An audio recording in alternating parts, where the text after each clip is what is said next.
Good afternoon, ladies and gentlemen. Can you hear me okay? Am I clear? And I'll try to speak as slowly as possible, given my rather regional accent from Belfast. There were some complaints about that last night, but I blame that on the very good Slovak beer.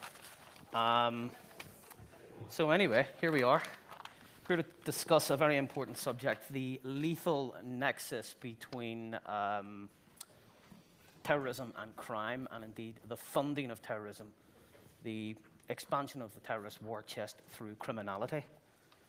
I'm brought onto this subject because I write about it occasionally. Over the last 3 decades, I've worked for various news organizations, from the BBC to The Guardian and The Observer newspapers. And in many ways, what happened in Northern Ireland during the conflict called the Troubles, in many ways, excuse me, sorry, earphones out there. It presaged what was happening in the 20th, 21st century in terms of the nexus between crime and terrorism.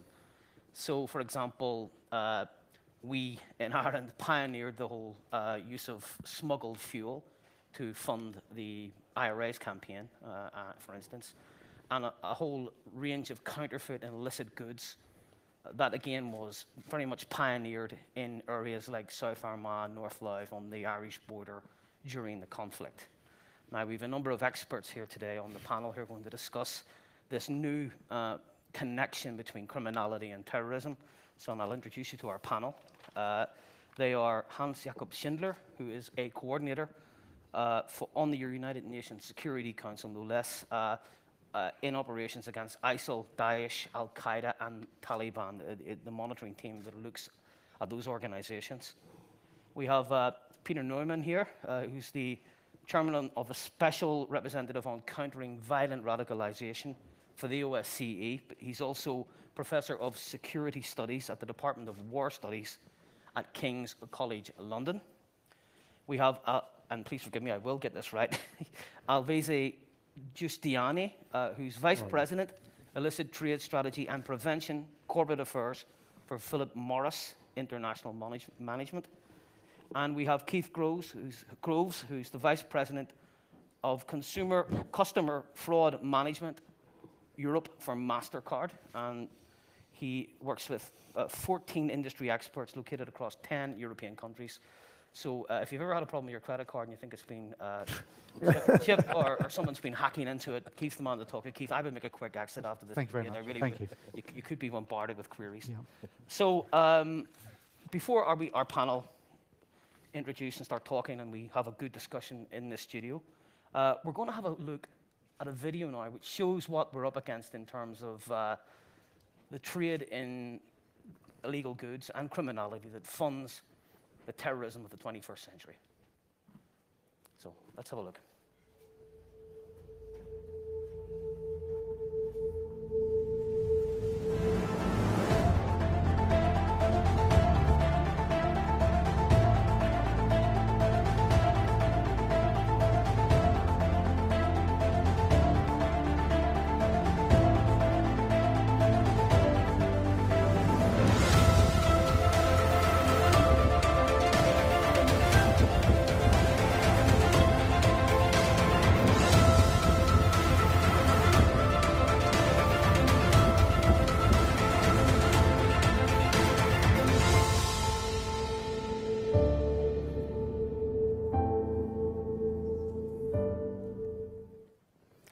Okay, so a little visual food for thought there about the threat and also how it's funded.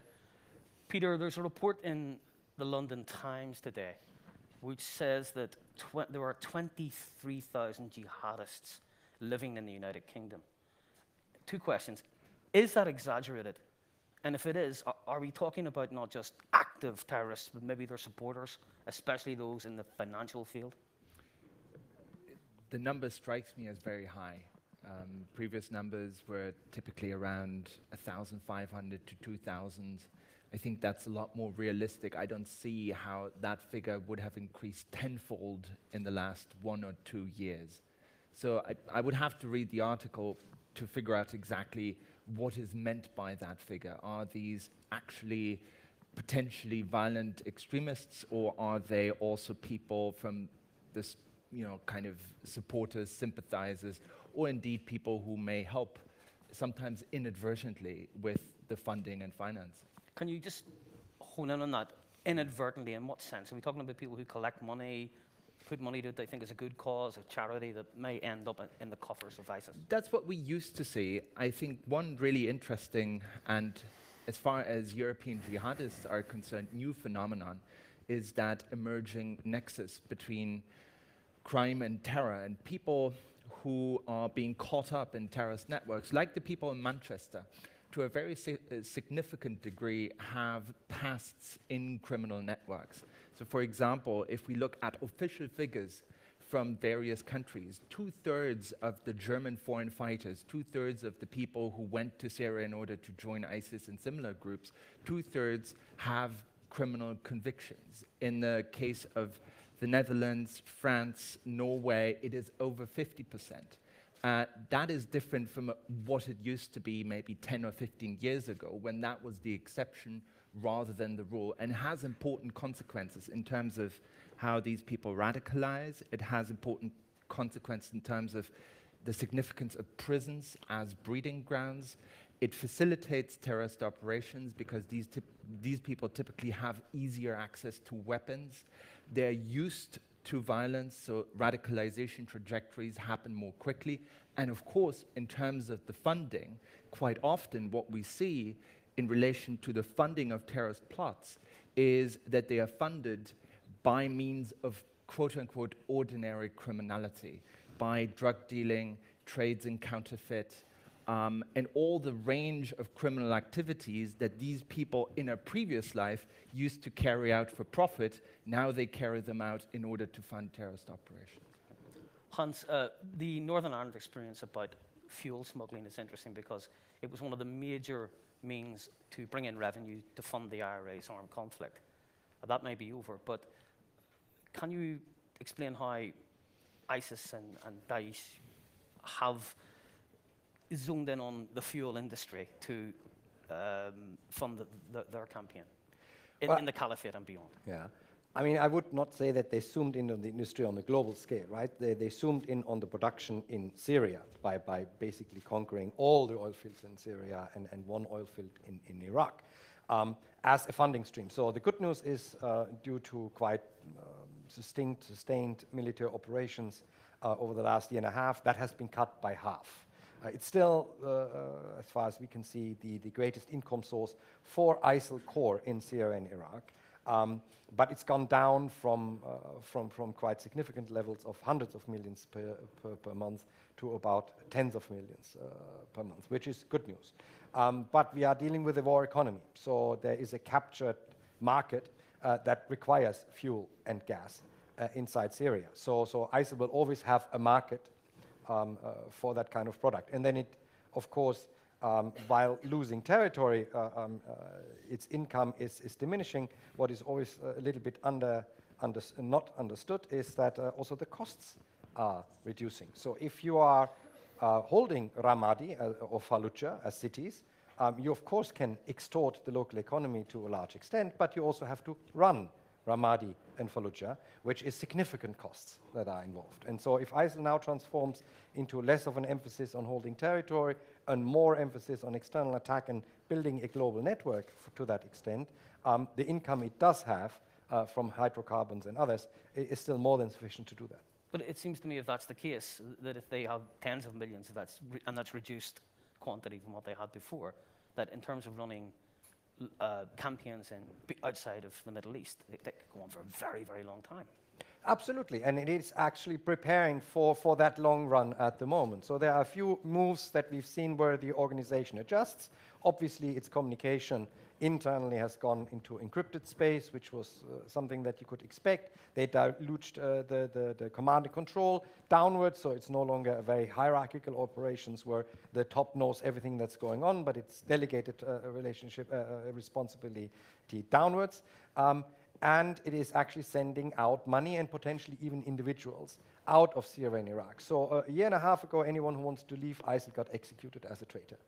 Now that's no longer the case. There are first indication that people are actually getting coached on what to say if they cross the border and where they wanted to be extradited to once they are out of Iraq and Syria, in order to ensure that they are not going to get arrested.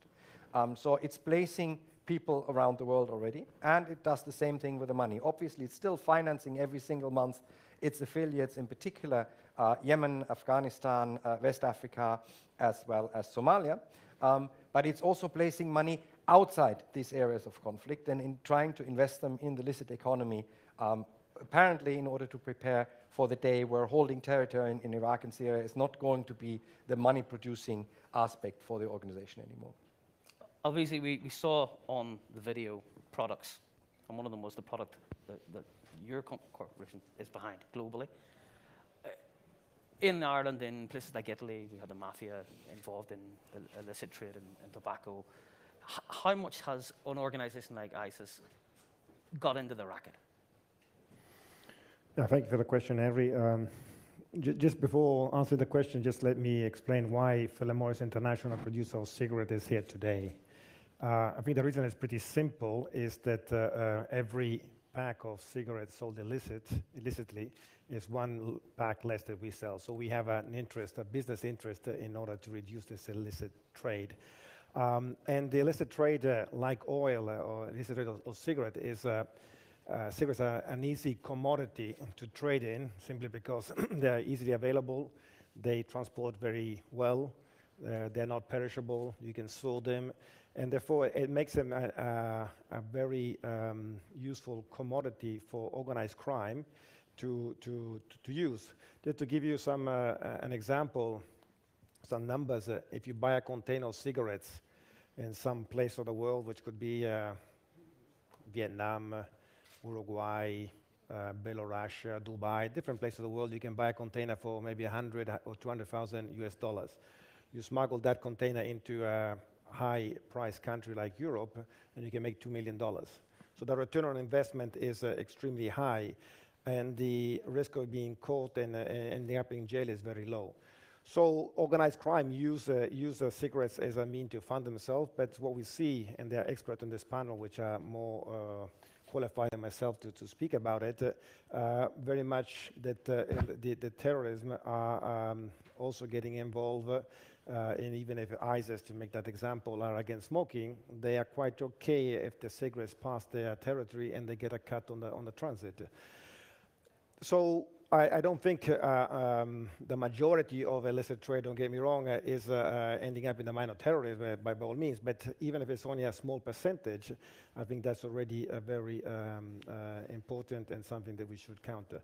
And it's not only about the big money that the terrorists can make, but it also the money that the small cell of terrorists can make. If you take the example of the one that happened in France a couple of years ago of Charlie Hebdo, one of the terrorists was financing himself by selling fake Nike shoes.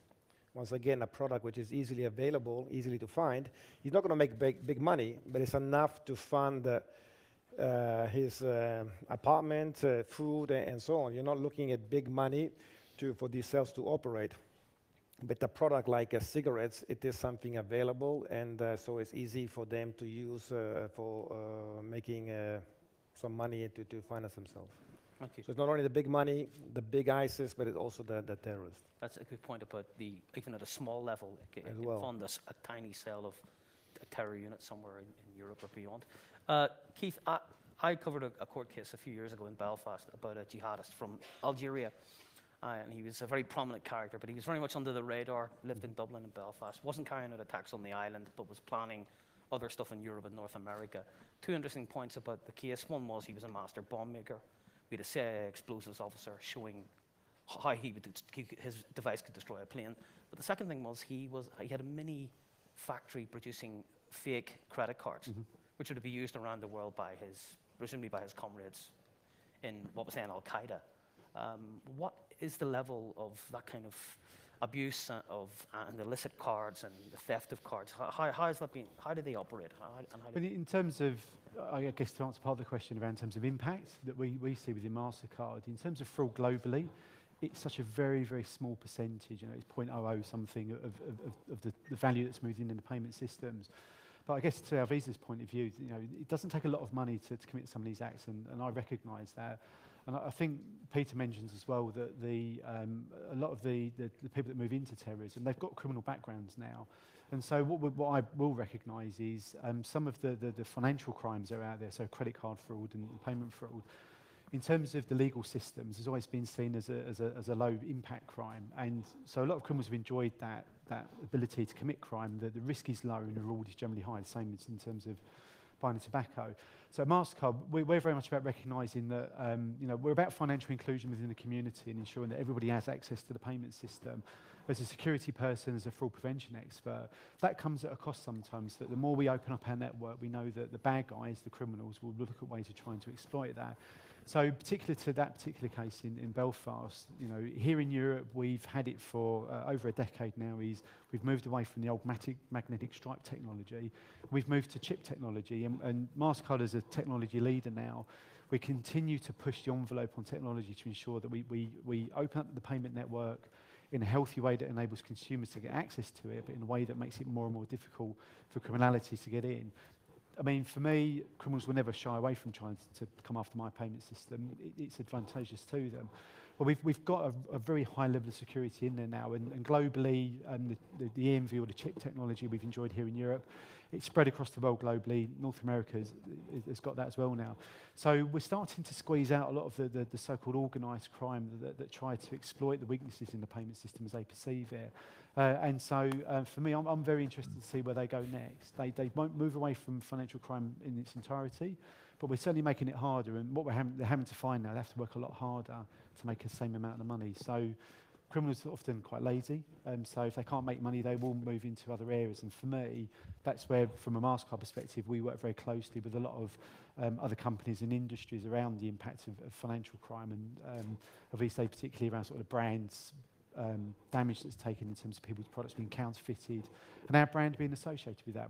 That's why we're here today, just to help remind people that within MasterCard, we take our brand integrity very strongly, and safety and security is at the heart of a lot of things we do now. We want to eradicate the problem, but we also know that it moves from one industry to another.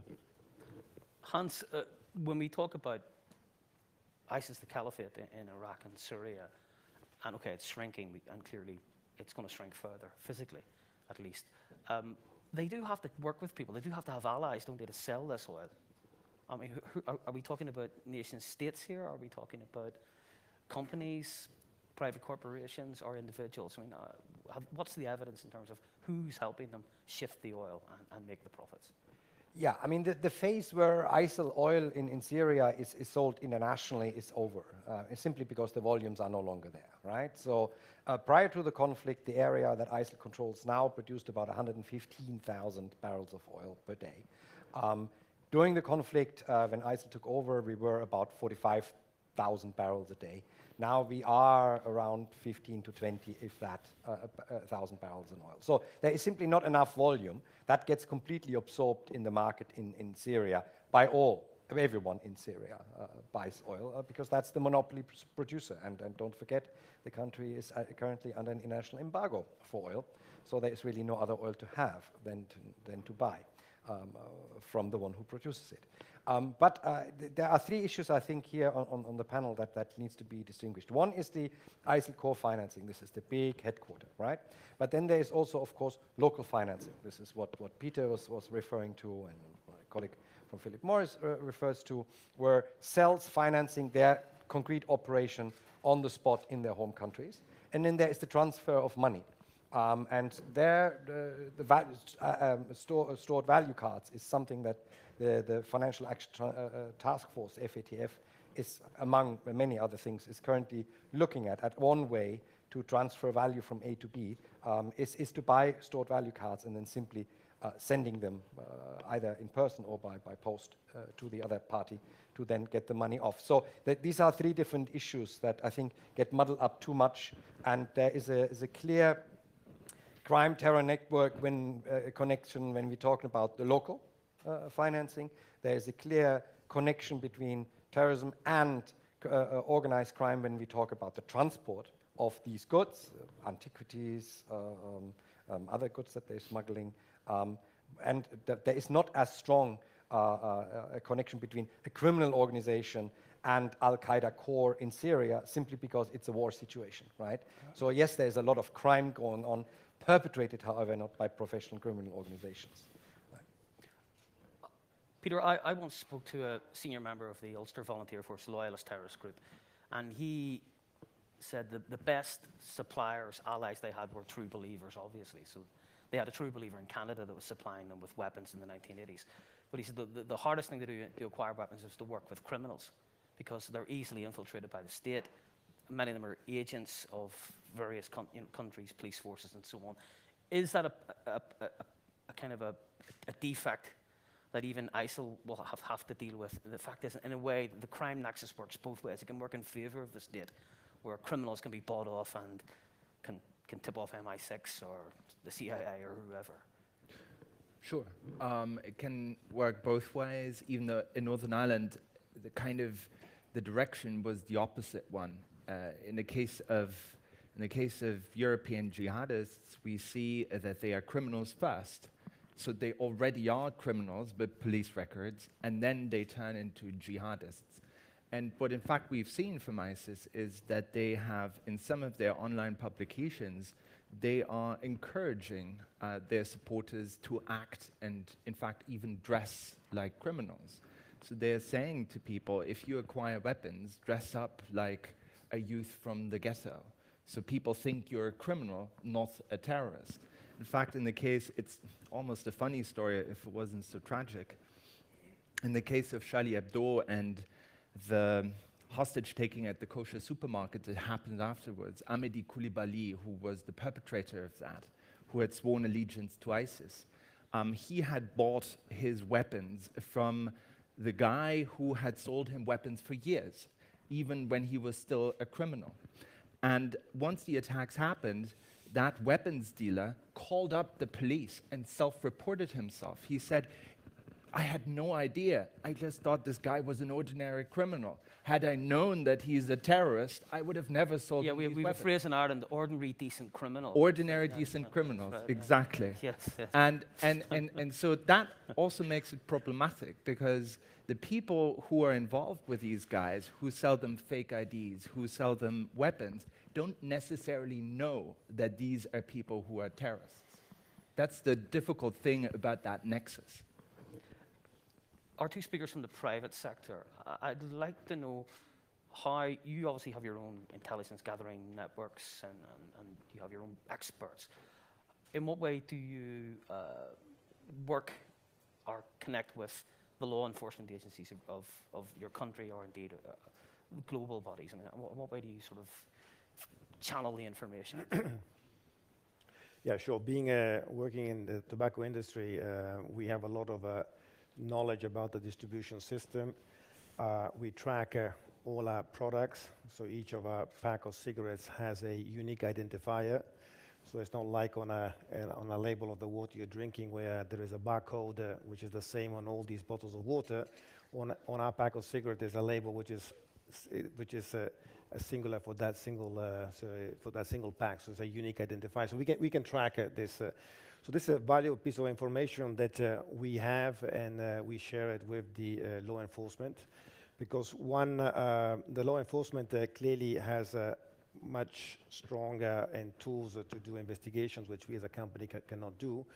But one advantage we have is that we have a global footprint, and we know that the product flowing from one country to another, because we can track it, is valuable information for law enforcement. So we do cooperate a lot, and I think the solution is always having a public-private partnership, because each actor can do part of the puzzle, and you need a comprehensive solution in order to face and to tackle problems of this magnitude.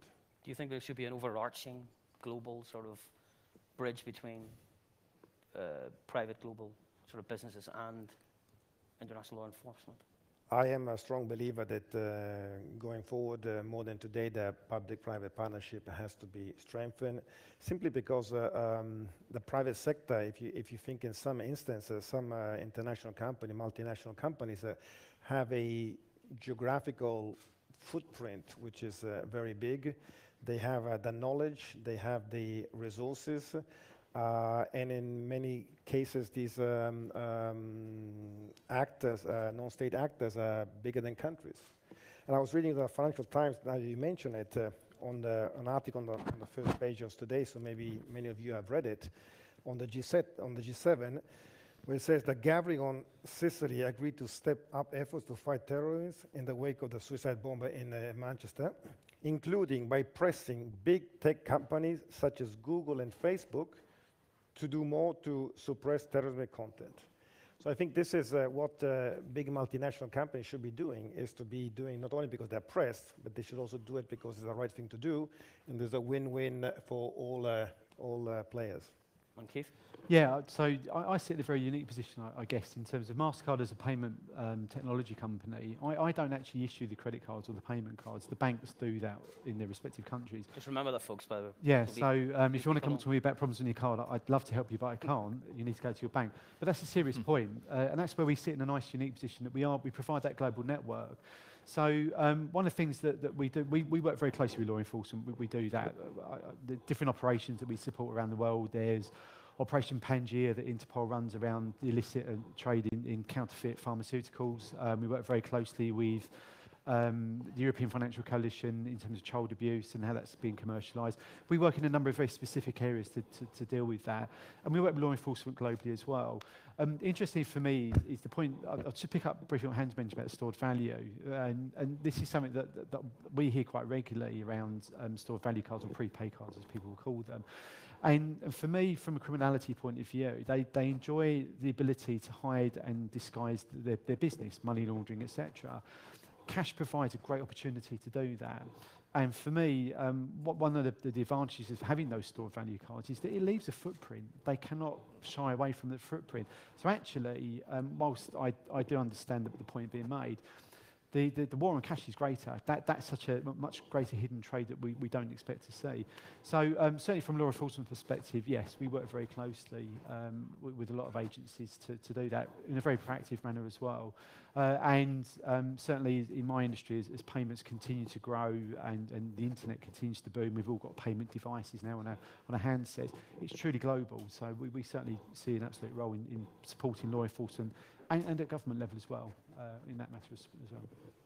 Peter, I heard a phrase last night which I thought was excellent. It was coined by an ex-British police officer working with to de-radicalize and prevent young people getting sucked into the kind of jihadist networks.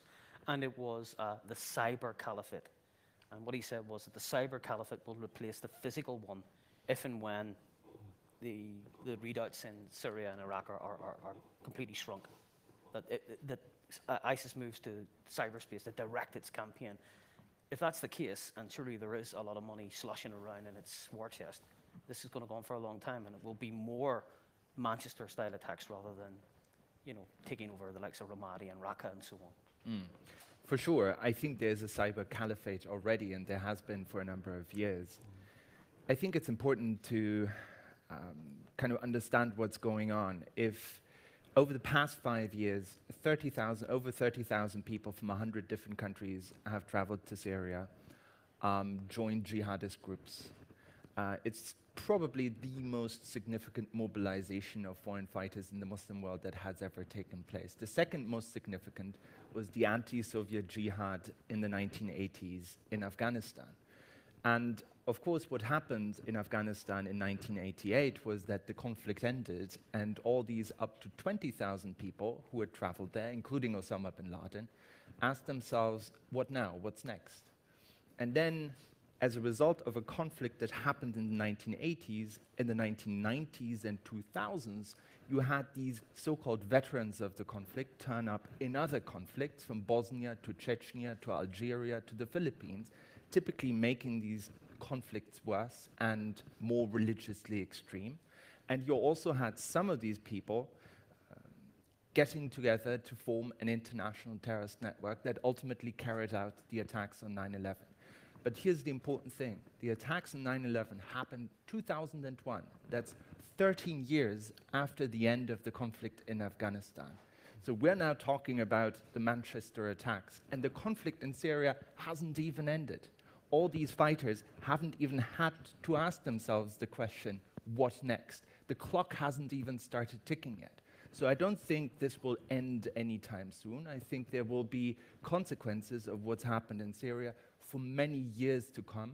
And that's why it's so important that we think about these consequences and start preparing ourselves. Just before I throw this open to the audience, Hans, Alvise said a very interesting thing there about Google, Facebook.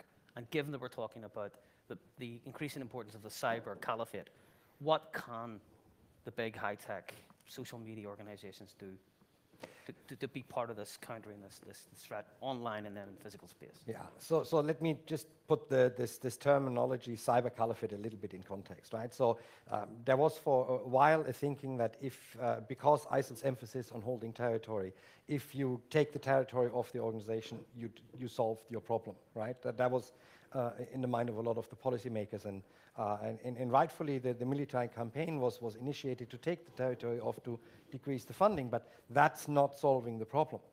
That's simply phase one, right? And so we're now entering phase two, where it's no longer about the physical territory. The Cyber Caliphate is simply a means by which the network will get directed, right? So it's not about conquering space in cyberspace. It's looking at the internet as an operational tool, and that's what we are working on at the moment in New York. So obviously there's a lot of privacy and freedom of speech issues involved in here, but there are also very clear operational aspects. If we're talking about terrorist communication with each other, if we're talking about the dissemination of knowledge, and particularly on ID designs, right? And quite a few attacks have now begun also in Europe to use IDs.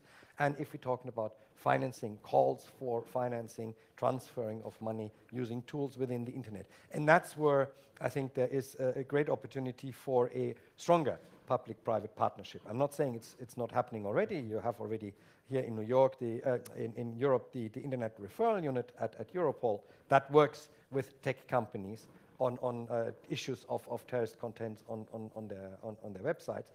But more can be done, right? More can be done on identifying who is using your products by these companies, and identifying what are the products precisely used for, and what are, according to their own terms and services, legitimate and not legitimate uses. Peter just wanted to Yes, add that. just a couple more things, because I think that's really important. That's a really important area. The first is the mistake that was made in 2011 should not be repeated. In 2011, we mistook a movement for an organization. Al-Qaeda Central was defeated, and everyone in Washington, D.C. concluded the threat is over. But in fact, of course, we're dealing with a movement, the jihadist Salafist movement. I have no doubt that in 5 years' time, there will still be a movement. I do not know what particular organization will lead that movement. I have no idea. Personally, I rather doubt that in 5 years' time, the Islamic State will still be as important as it is now. But there will still be a movement, and they will perhaps transform into a different organization. And one of the most important debates and most exciting and interesting debates that is currently starting within the jihadist movement, that is not over, is precisely how supporters will respond to the decline of the caliphate. I mean, yes, I absolutely agree, it's not the end of the story, but in 2014, the leader of Islamic State declared essentially a 1,000-year Reich. The territorial strategy was, in many ways, the unique selling point of Islamic State. 2 years later, that caliphate and that state is crumbling. And of course, there are supporters of Islamic State who are now asking questions, and who are saying, how can it be that something that was declared to be remaining and expanding forever is now falling apart? And how will we respond to it? What does that mean for the legitimacy of the entire project? Well, given that we're probably going to expect a mutating neo-Islamic State or something else, it's going to need to finance itself. So with that in mind, let's throw it open to the audience and for any thoughts on the nexus between crime and terrorism in the 21st century. So go ahead, this gentleman here. Yeah.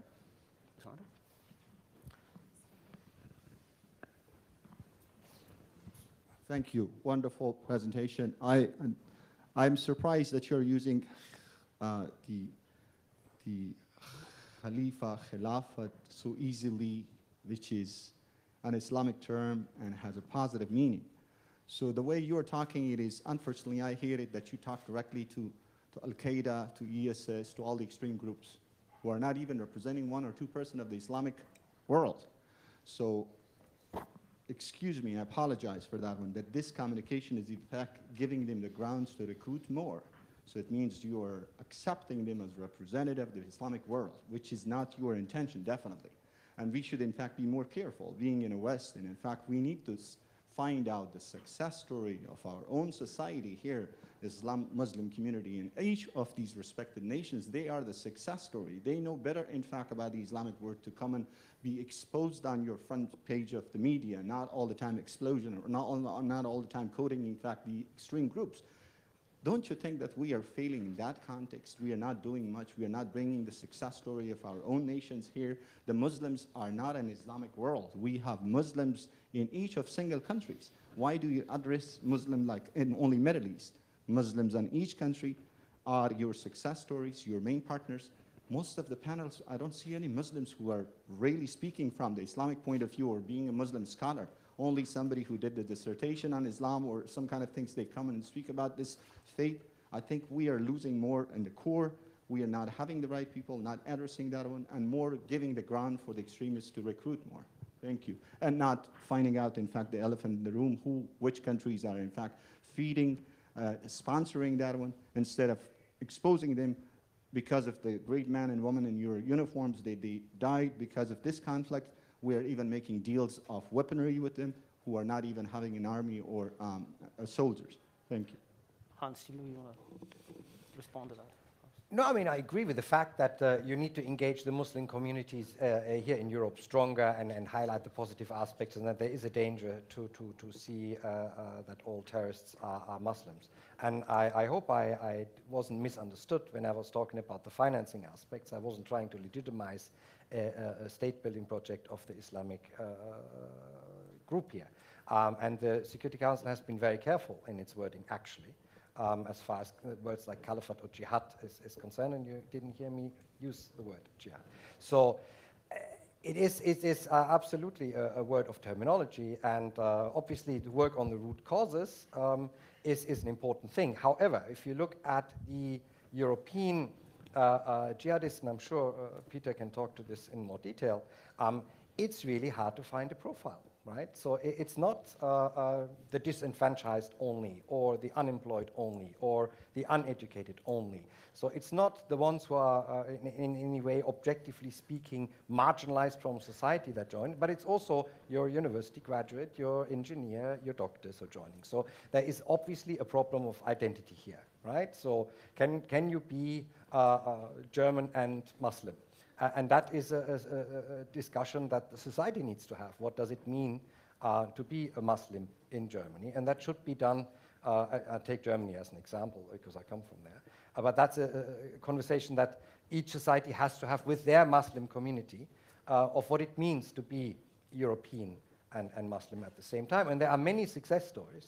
But this phenomenon showed that there is really, at least in a small part of society, a crisis of identity, and therefore clear-cut, extremely radical ideas that says, you know, the world falls neatly into good and bad, and you know, here are clear ways of what good is, and everything else, by definition, is therefore bad, is maybe an attractive offer.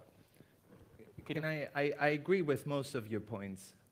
I just want to say something about the terminology, because that's something that I think we always kind of make too complicated. And having been in these debates for 20 years, there's always someone who stands up and says, oh, the true meaning of jihad, and why do you talk about Islam?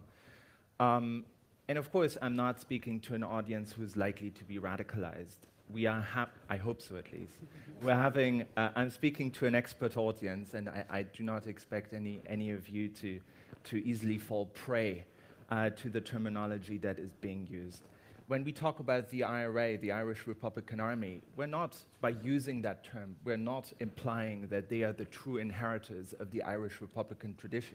When during the Cold War, we were talking about East Germany by its official name, the German Democratic Republic, I don't think there were many who believed that there was anything democratic about East Germany.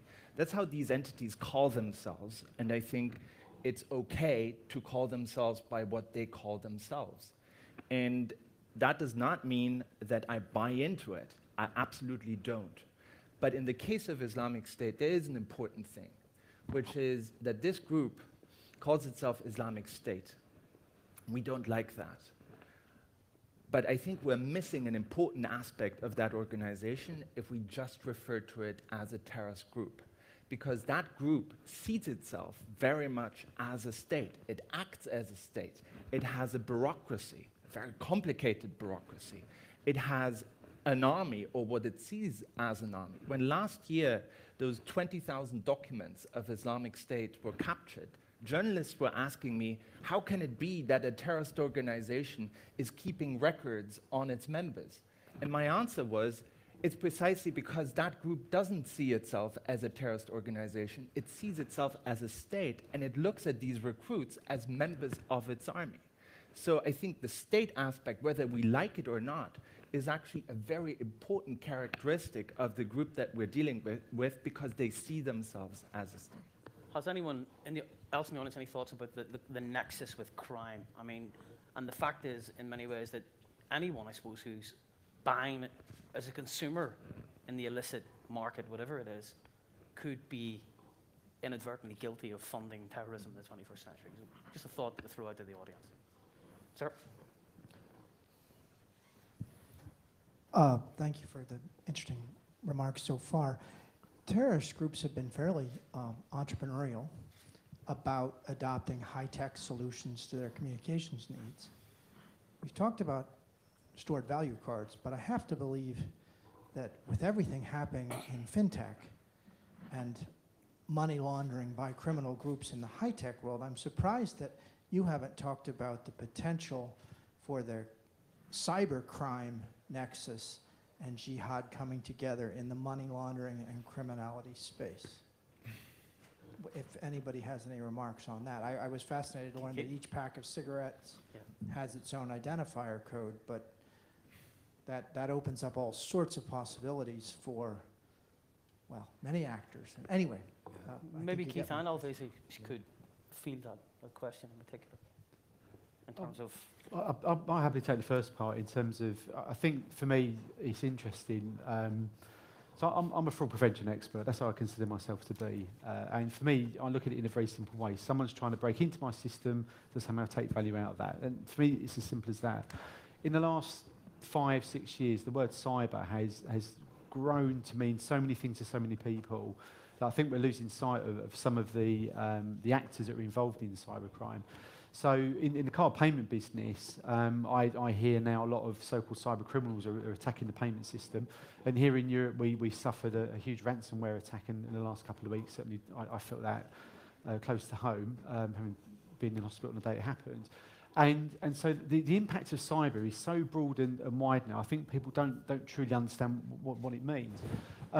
But in terms of do I see terrorist groups or so-called terrorist groups looking at the payment system as a means of moving money around and using that to fund their activities, I don't recognise that in the way that we talk about some of the acts that we're talking about here. I agree, as you mentioned, the case in Belfast. I see isolated cases of that, but it's not systemic. But what I do see is quite often cash being used and moved around by criminals to move value between different groups. So the stored value one for me, again, is interesting. If I look at the legislation that's moving through in certain countries in Europe, AML4, is the value in some of these stored cards is so small and so minimal, it doesn't really play any advantage to criminals. And again, it comes back to in the moment you electronify the value, actually I can trace it, I can see where it goes, and I can tell you where it went in and where it came out. So actually, from a criminal and from a terrorist perspective, the payment systems aren't useful for them to do that. They can move money around, I won't disagree with that comment, but it leaves an audit and a trail, and if these guys want to operate in the shadows and not get caught, then they don't want to do that. And the last comment I will make, just to talk about the internet as well, we're starting to see a lot of the mainstream criminality, the hackers who trade in data, they're getting pushed now into the so-called dark web, and they're getting pushed into the corners which from a mainstream payment system, that's good for me, because it means a lot of my customers don't fall victim to scams on the internet, because they don't trust it. And I know with my brand being misused to supposedly legitimize a corrupt business offering or a website or whatever, it means now that people are becoming less and less prone to becoming victim of that. And a lot still are, but we're making the job more difficult within our industry. We'll have and Hans again, and then another question in the audience. So go ahead. Yeah. I think that you have a point. Cyber, as much as I understand the cyber attacks, is a world which we're only starting to discover. So your point is very much valid. Tracking every pack of cigarettes means that we're going to have a huge amount of data which can be hacked. So definitely a valid point. I'll just add two things to it. First, what you also mentioned about the value of each pack is quite small. So there's that which is is a natural defense against cyber attacks, which we haven't seen so far on our databases. But on the other hand, so far I see the industry has voluntarily tracked their products, and as of 2019, there's a European directive on tobacco, which will regulate that all tobacco circulating in Europe will have to have a unique identifier on each single pack. So in 2 years' time, in May 2019, when this directive goes into force, then the problem could really balloon and be much bigger, because it's going to be for all Europe, all tobacco products. So valid point. I mean, and two things on the high-tech issue. So obviously there was a great concern around cryptocurrencies, right? Bitcoin and others. 4 cases internationally so far, right? So it's not yet there. Simply, our interpretation of what's going on is they just don't need it yet, right? It's still much easier, much better, much securer to move money via money service providers, hawaladas, who are unregulated in most countries, and then so there is really no clear overview of how much cash flows in and out from these on a global scale, and by money carriers, right? So as long as you keep underneath the international barrier of 10,000 equivalent in your local currency of 10,000 US dollars by entering a country, you don't even have to declare that you bring the money with you. So moving money in small amount, and don't forget, this is not a commercial enterprise. This is not about time is money. Time is in unlimited supplies. So if you need to move $1 million via 100 carriers and that takes you 4 months, that's the way you do it. Because that's simply the safest way to get your cash across.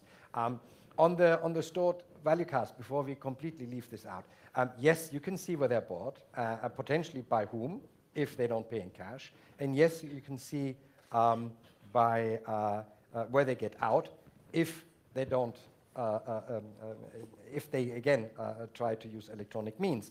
But you don't know who's behind that, right? So it's a transfer mechanism. I'm not saying it's a big problem. I'm just saying this is one issue which is fairly simple, because you don't have to devolve your address details if you buy a stored value card, and I just did that last night, for 100 euros. I had not to present any identity. So yes, of course, in that shop, a stored value card for 50 euros was bought, but by whom, no one knows. I paid in cash, done, right? So there is it's a simple mechanism that is there that we provide as a society, as an economy, that is easy to be misused to transport small amounts, mind you.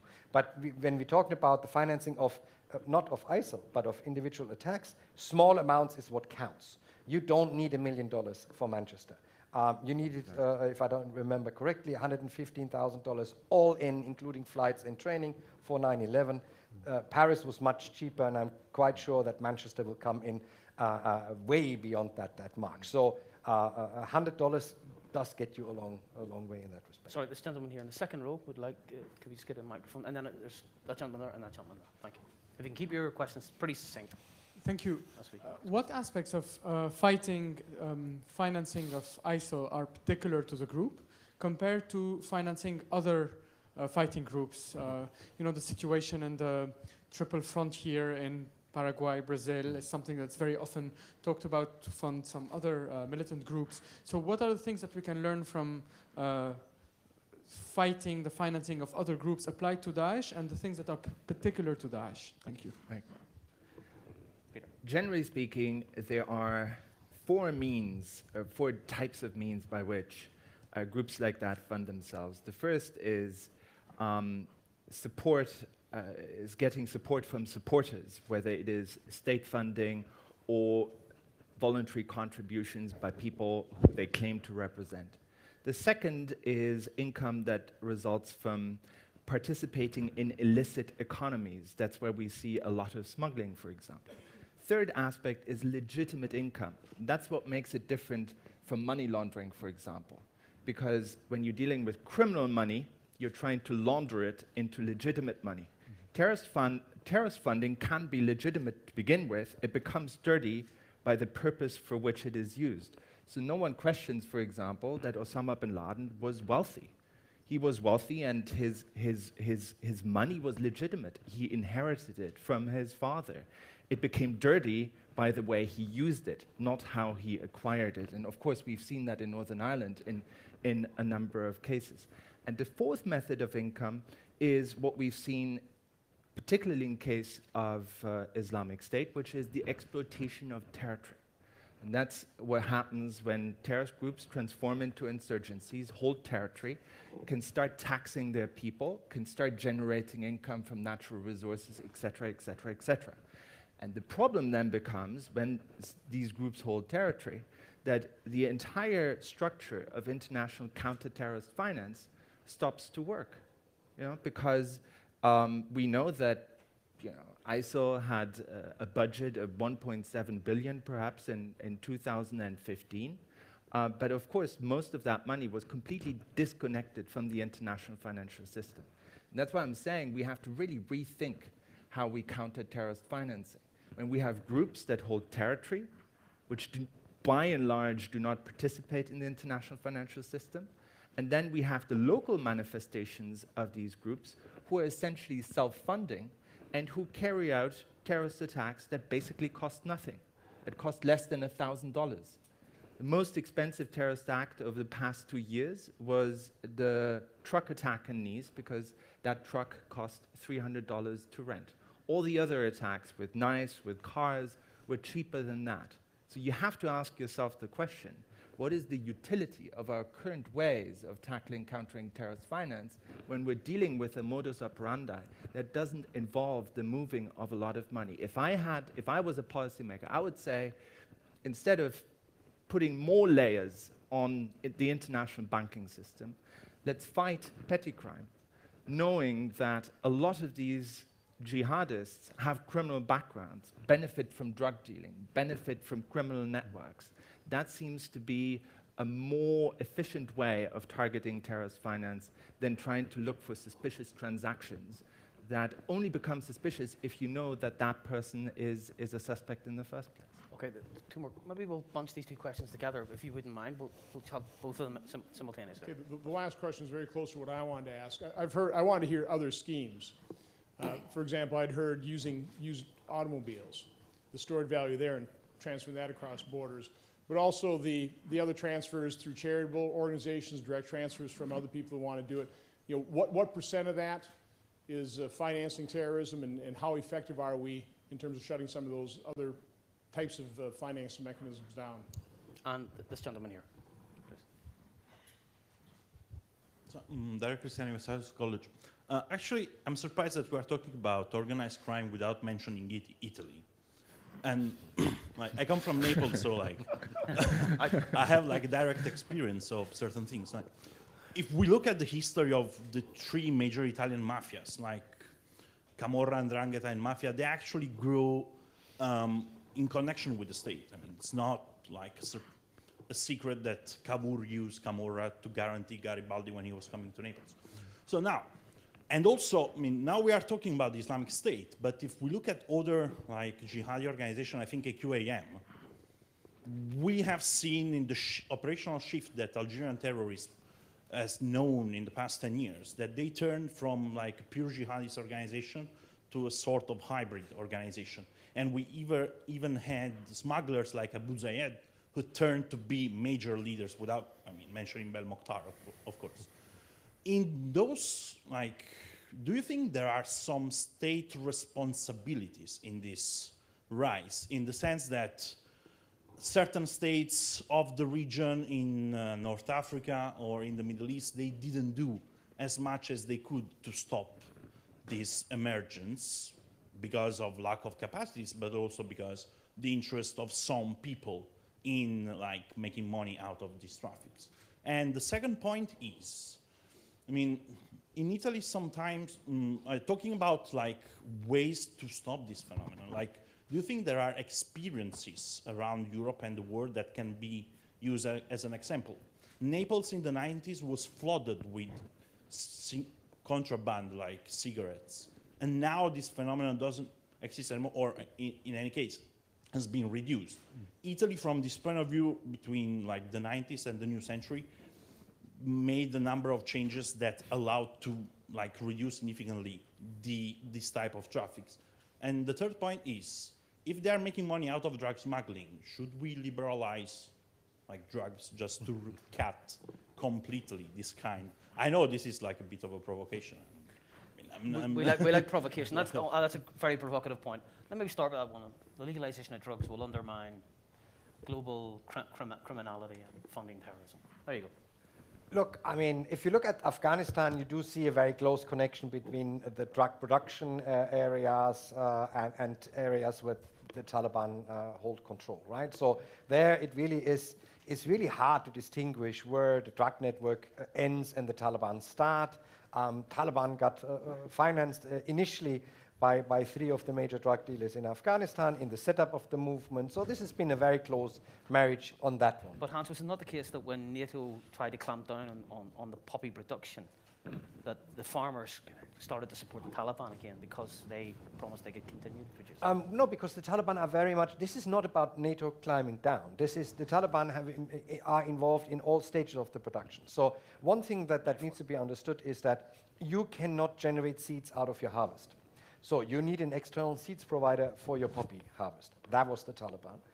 Then, of course, you need money to live on until the harvest. So the Taliban afforded credit schemes to the farmers, which magically always were more than the expected yield of the field and the profit that the farmer could generate. So the farmer was in internal debt to the Taliban. And therefore, you see Taliban forces wavering according to the harvest times. There are 2 harvests in Afghanistan, and when there's harvest time, there is a significant drop in violence every single year, because the farmers are now on the fields and no longer with the Taliban, because they are in a dependent relationships to the Taliban. So it wasn't NATO climbing down, it was the Taliban having a grip on that industry, which incidentally is not a traditional industry in Afghanistan. It started, funnily enough, in the fight against the Soviet Union, where the Mujahideen discovered that heroin production is a neat way to finance your activities. So this is a long-standing problem, but not as long as people assume. Afghanistan did not used to be the main producer of heroin in the world. So that's where you see a very close connection. And the rest is where you see terrorist groups infusing themselves in the flow of illicit goods, right? So you mentioned Mohtar Belmokhtar, who incidentally, and this is important, I'm sure the colleague from Philip Morris knows that, is also known as Mr. Marlboro, because he was very much involved in the Marlboro smuggling activities, but not in the producing of Marlboros, but in making sure Marlboros went from A to B. So that's where we see on the drug side the infusion of terrorists, because drugs flow and illicit activities flow where governance is weak. And where governance is weak, terrorism is very likely to happen, right? Another issue raised by one of the members of the audience was the abuse of charity. Now, given terrorism on the cheap, what are your thoughts on that? I mean, the guy standing outside, somewhere rattling a tin, and you don't know where the money's going to. How important can that be? And what can be done to monitor it? I mean, this is where we see the risk at the moment. We did not see ISIL trying to elicit a lot of external funding for the last few years. The argument was always the organization wants not to be dependent on external funders, i.e. generous donors, who usually give money with a condition attached to it. However, as now, and then ISIL has proven the concept, this is an answer to the other gentleman's question, has proven a few concepts here, right? So exploiting oil fields, good way to make money, especially in conflict zones. Smuggling antiquities, perfect way to make money, and they're still acting, although they're no longer looting as much as they used to before, as service provider for everyone else who loots antiquities in Syria and Iraq. So you can not only need to hold territory to make money out of antiquities. So it proved a few very innovative concepts. Now, as this gets more difficult as the territory shrinks, there is, of course, this danger that you have, again, a trying to procure funds by asking donors, in particular misusing charity organizations. So as we've seen in Afghanistan with WAFA and Al-Haramain, where entire NGOs were set up for the purpose of funding Al-Qaeda in Afghanistan, the risk that this is going to happen again. And here is where the current situation is a tricky one, because obviously you want funds in large amounts flow into areas like Ramadi, Fallujah, and other areas, then hopefully soon Mosul in Iraq, to rebuild. However, as these are high-risk areas, you will not be able to, as a charity organization, get a bank account, which means there is absolutely no view of the flows that go into that territory. That, in combination with ISIL potentially looking again to misuse money flows from charitable organizations, is a really dangerous situation, because if you have $100 million flowing in and you have no idea who, how much, when, and where it's received, then you do have a big problem. On the other hand, on the commercial banking side, where the compliance officers decide to de-risk, it's a situation where no government so far can give them straight guidelines of what are the compliance criteria. If you have a multi-nation funded aid project, you have as many compliance requirements, different compliance requirements, as you have nation states funding the project. So the compliance manager in the bank has no way to gauge its risk for his organization. So the only logical conclusion is to completely de-risk any charity organization. So that's a big problem.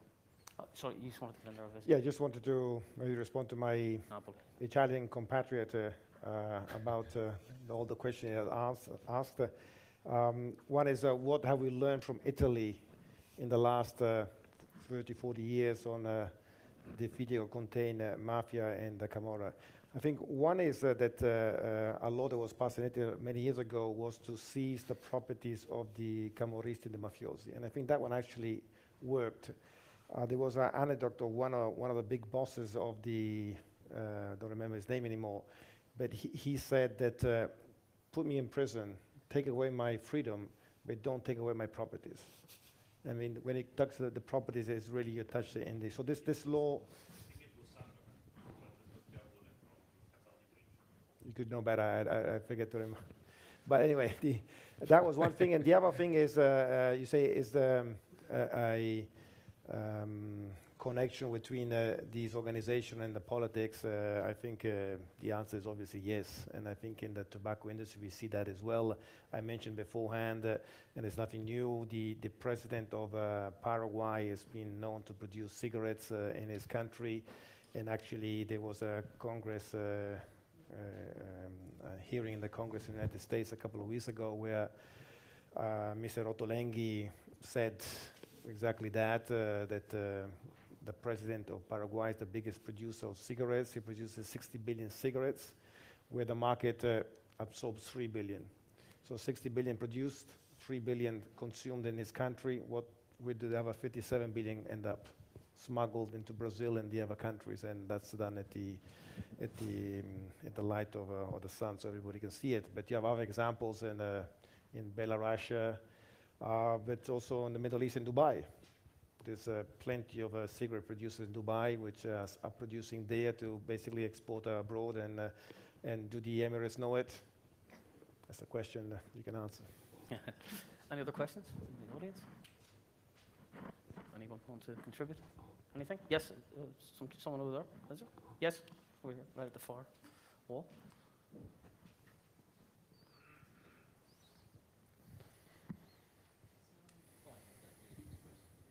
First, thank you. It's Martina Sassoludi from Germany. We are currently running some projects on these issues. Not that deep as you did, Peter Neumann, but we're just beginning, and we had an interesting dinner session yesterday on this issue. And first, I would like to make some remarks on the discussion that took already place. That I think it's a really good point when you name the people or the subjects that we talk about with the names that they give themselves. So this is the modern thing. If you want to be a German Muslim, you are a German Muslim. This is the modern concept of identity. We cannot pose identity upon them. If they call themselves jihadis, they are jihadis. In my point of view, that's how I treat people. When they constitute their identity. The second thing was the Cyber Caliphate. We had it yesterday. Yes, we will still have this ideology staying there, and we will still have some veterans. They are experienced in war zones. So these two things will not go away. The topic that I would like to hear maybe a little bit more about is the state that you were talking about, that IS was different because it is a state, it has a bureaucracy, and it was the first time that we see that flood of women because they wanted to build up a state, to have a new community for Muslims and so on, from their point of view, the Muslim way. And yesterday we had a session here where it was about the Middle East. So we heard that terrorism is very cheap. I think radicalization is more expensive, so to keep the whole thing running is more expensive. But when we think that you have the geostrategic setting in the Middle East, that the IS only could develop, could only emerge, and could only become as big because we had a Sunni-Shia divide. I reduce complexity now. Yesterday it was a whole hour that I was speaking about that.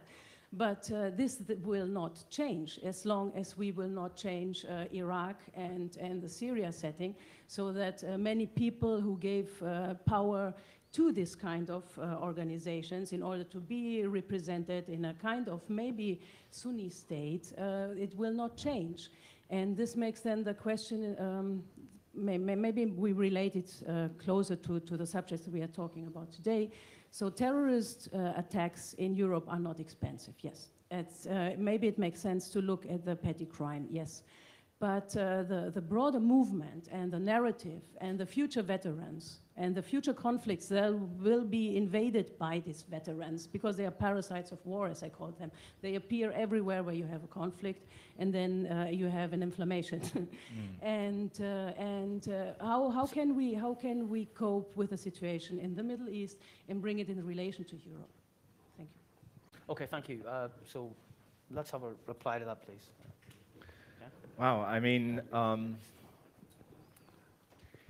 having followed the turmoil in the Middle East for the past 6 years, I'm very humble and very modest when it comes to predictions, because I've seen over the past 6 years so many experts that I truly respect as experts get it completely wrong. I do think what happens in the Middle East, and again, that is my opinion, is a truly historical transformation that is perhaps in some ways comparable to the 30-year war in Europe in the 17th century. And just like no one knew in the middle of the 30-year war that it would one day become the 30-year war and what would be at the end of it, I don't think anyone can say with certainty what will be at the end of this truly historical transformation. ISIS is only one aspect of it. We have, as you pointed out, a sectarian conflict. We have internal conflicts within a lot of countries between authoritarians, Islamists, representatives of perhaps more democratic ideas.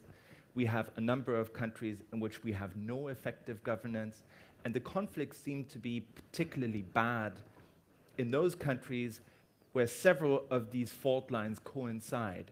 So in Syria, you have a conflict about governance, you have a sectarian conflict, and you have the jihadists.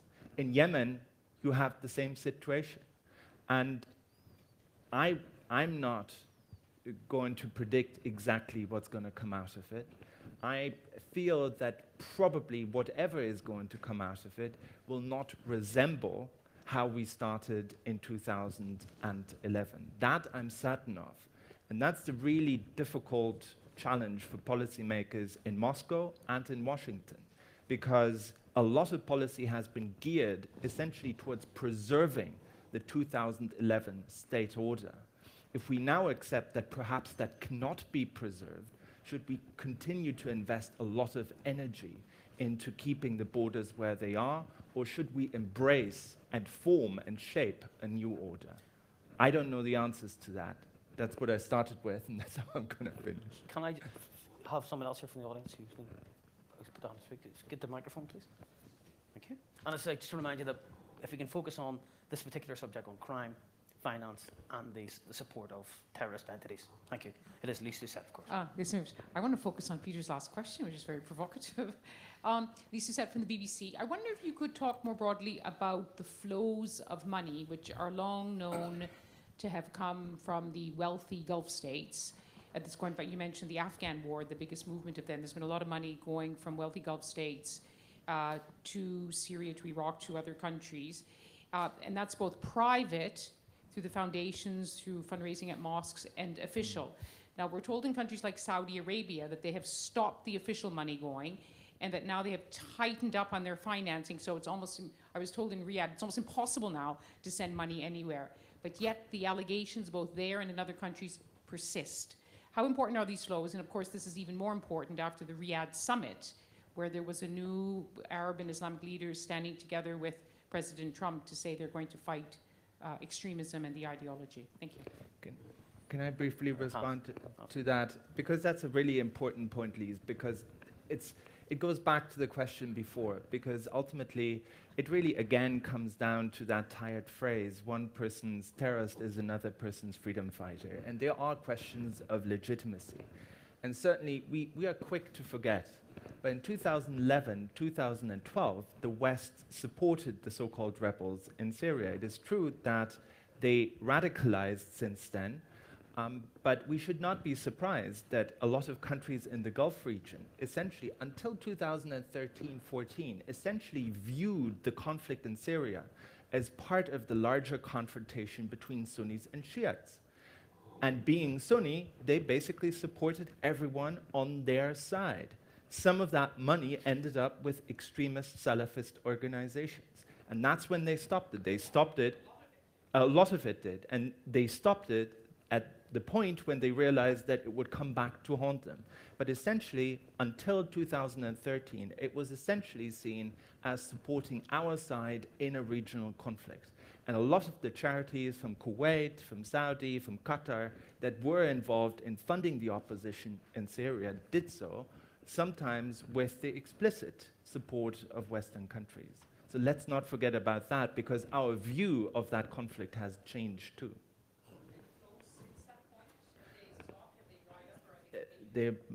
Well, he probably knows more about that than I do. So I get the difficult part of the question, right? Yes. Look, I mean, first of all, donor money is not necessarily only coming from the Gulf states, right? There is quite a lot of donor money actually coming out of Europe. Sympathizers of the Germans, of the French, of the Italians, of the UK guys who are fighting with ISIL, right? And the Secretary General at the end of this month in a report that we helped him draft is going to highlight the problem of dead drop bank accounts, where European foreign fighters maintain their personal bank accounts and sympathizers put money in those bank accounts in Germany, in UK, in Italy, in France, and it gets withdrawn outside the conflict zone by simply using their normal bank account, right? So that's an easy, nice way to transfer money using the official banking system where all of the controls fails because no money moves. Goes in the account and out of the account. So that's financing that has nothing to do with the Gulf states. That's coming out of Europe, right? Simply using the fact that everyone in Europe has a bank account in a very, very smart way. So it's not just donors in the Gulf. It's also donors in the Gulf. And it used to be donors in the Gulf mainly for Al-Qaeda. But as I said, so far currently, and we're talking about the risk assessment of charities, not the actual ongoing situation. So far, ISIL has not put a large emphasis. There was always going donor money towards ISIL, and it continues to do so from individuals. But it has not yet set up a system like Al-Qaeda did when it was running the camps in Afghanistan, where entire charities were set up under the guise of doing good work in Afghanistan. Wafa Foundation, right, building roads in Afghanistan, and as a side job, building the camps for Al-Qaeda in Afghanistan. That has not happened yet. But as the internal financial streams are going to get more difficult, this is a potential that it's going to happen again. Keith, can I just interject with a question about that particular money network? Supporters in Sheffield, say, getting money from abroad, recycling the money from their own bank account in an English city somewhere. How is there any way to trace that and to disrupt that network? But I guess from a technology perspective, one of the things we advocate at MasterCard is improving on security, and a lot of that is driven by how people access those financial instruments. So we're very much behind biometrics. We believe that's strategically where we need to go in terms of improving security. So I guess this is not my area of expertise, but I suspect what we'll start to see is the fact that we will actually force people to be the only people who can access their bank accounts, which is what I would like to have happen, which means they then can't share those credentials with somebody else. You can't move your fingerprint or your retinas around to other people to use. So what we'll see is, again, by having the traditional banking systems, the security improved upon, that will have an impact of squeezing the problem. And it will go somewhere else. And I won't go back to the cash conversation, but we'll continue to do that. And for me, within payments, and certainly at MasterCard, as the technology continues to improve on that, it just exposes so much of criminality to being seen more obviously. And I think that in this context, we're going to see that start to happen, that shift where people won't be able to share those financial instruments will go. It will push them back to going up good old cash. It works. And this gentleman here wants to, thank you for that. Thank you, and just want to follow up on that point because I was at the previous session on artificial intelligence, and we were talking about petty crime. It's shadow economy producing money for terrorism. And I'm sure that tax office, the financial watchdogs, so many organizations are dealing with these kinds of social activities.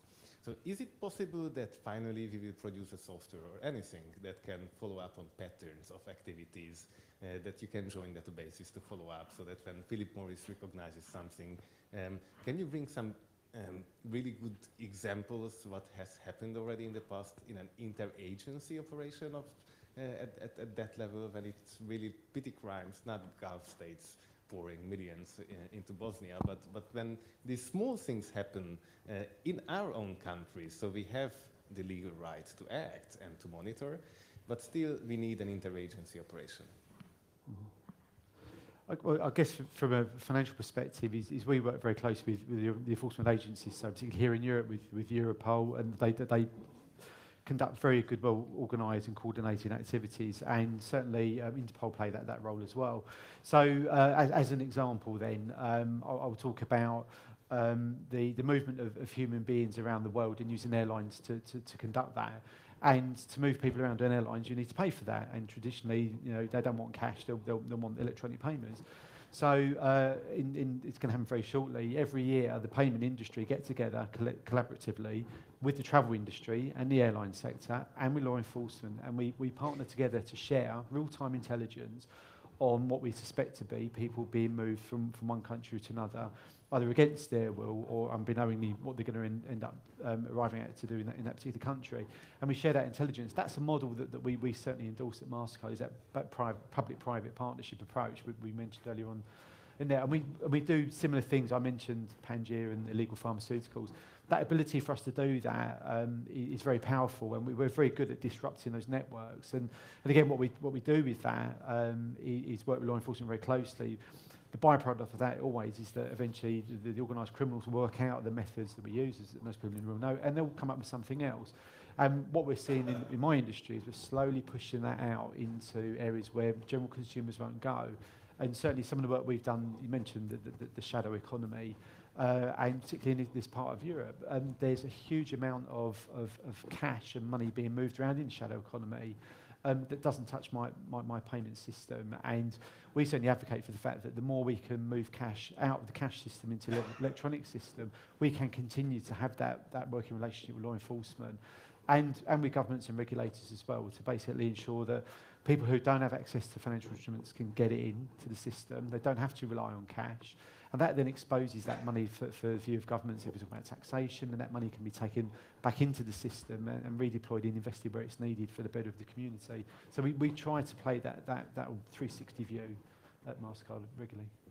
Okay. Funny, I just remembered I once asked a former paramilitary how do you move money about if you don't want to use the banking system, if you don't want it to be traced? And one thing he said, a brilliant place to do is nail bars. Buy a nail bar, because money is moving all the time. People are getting their nails done every 15 minutes. This is a great way to recycle the cash quickly and keep your profits up. And that actually leads to a question, a serious question about property. It was mentioned there, I think somebody from the audience mentioned it. We have a lot of examples in Ireland where underground organisations buy a lot of property. I mean, I was in a restaurant in Belfast 2 months ago, and I mentioned it to someone who's an ex-member of the IRA Belfast Brigade, and he says, we own that place, we own that restaurant, right? Now, it's been owned for retirement purposes. They've given someone a job, but it's their restaurant. Is there evidence that the property market around the world that organisations like ISIS are moving into as well? Well, there is one quite striking example. It's not ISIL or Al-Qaeda related, it's actually Taliban. They parked, I think, about $100 million in a country in the Pacific by basically using the immigrant community and making them an offer that they can't refuse. So you buy a house, we give you the money. You can live in the house, but when we need the money, you will sell the house.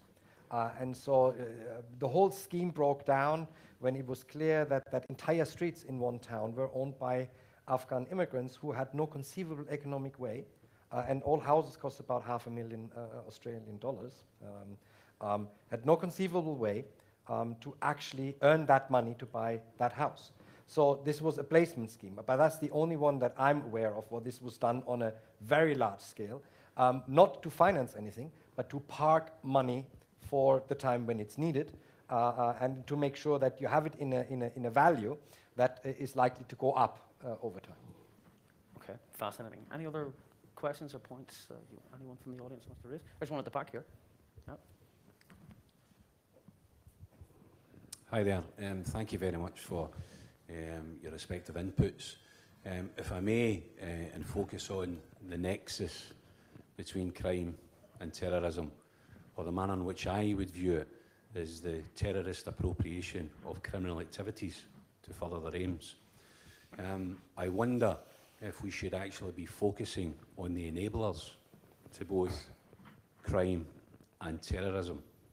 And to that, I'm thinking about, and you've discussed it between you, those individuals involved are limited only by their imagination. So how they raise their funds will be from Nike trainers, from oil, and everything in between. So if you tackle the enablers of transport, of finance, cyber is an enabler to that activity, and turn them into inhibitors, you will impact on both the crime and terror nexus. But my question to you, and following that theme, is how much do you see corruption as an enabler to both crime and terrorism? I always get the different questions. Yeah, we're picking on you today. So is corruption helping terrorism? Absolutely, right? Would be the eradication of corruption go a long way to help the problem? Yes. Is the eradication of corruption going to be the end of terrorism? No, because it simply is an enabler. So yes, there is a connection there, but I do fully agree with that you need to target the facilitators, and that's what my part of the Security Council that I'm advising is doing at the moment. I mean, there is the global sanctions list against ISIL and Al-Qaeda that has about 275 plus individuals at the moment on the list, and the focus at the moment is distinctly on the financial facilitators of whatever kind, be it arms smugglers or antiquity smugglers or oil smugglers or money service providers that they deal in a systematic way to transfer that money, to put them on a global sanctions list, because those facilitators are supremely vulnerable to publicity. So it's not about what member states do to implement the sanctions, it's simply the fact that the name is on a globally available public sanctions list of the Security Council that says ISIL and Al-Qaeda sanctions list. That will really greatly reduce their ability to act as financial enablers, because as they're going between the terrorist groups and the illicit economy, they do need an address, they do need a company potentially to loan the money, and they do definitely need a bank account at one point or the other. And all of these three things are much harder when your name is connected with ISIL in a public manner. So there is an instrument, globally speaking, that can be used in a far more frequent way than it's been done so far, but we were trying to target exactly those individuals. Professor, you wanted to add something to that, didn't you? Yeah, I think it's a very good question about the enablers. In the tobacco industry, there are quite a few enablers. If you just look at the trade and the distribution, I'll just give you two examples, which happened quite recently. UPS, a big multinational company, has been fined $247 million in the United States for shipping cigarettes from one country to another, or the United States, one nation to another. Of course, the company was not aware of what they were transporting, but their defense was that they were taking parcels with 2 or 3 bundles or small quantities, and they were not legally in charge of having to check what was inside the parcels. And they got, after a long process, they got a fine $247 million. And I think that's clearly showing that a company like UPS can do more to control their supply chain and what they're transporting. They're going to appeal it, but I think it's a sign that these logistic companies can play a role, just like the credit card companies. Or another example is the shipping lines. There are quite a few shipping lines, but there's quite a concentration in the freight transportation. And these companies signed in November of this year in Brussels a letter of understanding, so an intention of, together with many producers of fast-moving consumer goods like Philip Morris, but also P&G, Nestle, and so on, in order to do more to control what's in the containers. And I do think, and it goes back to what I was saying at the beginning about the public-private partnership, I think multinational companies have a duty to do more to control their business, whatever business they're doing and whatever problems they can have. And I do think that using the typical carrot and stick can help multinational companies do the right thing. I'm going to actually ask the last question, and it's something that's puzzling me. We've had everything from, let's say, nail bars right up to oil production for financing terror. And this is a question any of you want to feel, it's the last question. What is going to surprise us next? What area of human activity, and especially in the financial field, is going to end up funding the bad guys? And keep it brief, if you can. Is there anyone has any? I'll go first. I more a personal opinion than a master one, but I think for me, so keep it. I think it's the rapid growth of technology, and certainly in industry, how some of the financial players struggle to keep up with that growth. And I think someone mentioned earlier fintechs as well. There's new players coming into the financial sector who've got no traditional retail banking or banking knowledge. They're just moving so fast with technology, and society, the younger generations, are driving that so rapidly. I think for me, that will be the thing that will surprise us most, is the way that technology will continue to evolve so rapidly. It will still continue to allow the system to be exploited, and I don't think we fully understand that yet. Any other surprising areas? Well, in my view, that what's going to surprise us, that we only saw the tip of the iceberg, is the cyber attacks. I think that's going to be something which is going to become much bigger in the future, and I think we're just not prepared for it. Everything is much more, you can control your house remotely with apps on your iPhone and so on, your heater, but the security on those apps and those services is very, very limited. And I think we're going to be finding ourselves in big trouble going forward. There are even the rumours, apparently, I'm just hearing that British Airways might have been under attack today from cyber attack too. So that's food for thought, but disturbing all the same. But I don't know about you, I found this fascinating. It's opened up a whole new world, a dark market, if you like. And so I'd like to thank the panel and the audience for a fascinating discussion today on the nexus between crime and terrorism in this century. Thank you. Thank you. Just say finally a few kind of things. Refreshments are available outside, ladies and gentlemen, in the foyer, but I'm told to remind you to be back in your seats in half an hour, 15:30, that's 3:30 where I come from, for the next session on the fight against fake news, a struggle dear to our hearts, I'm sure. And at the same time, in the Danube space, I'm told, just outside the lobby, downstairs, the discussion at the GlobSec Future Forum will be on the future of defense. thank you again very much for your attention and the good debate we've had here today. Thank you.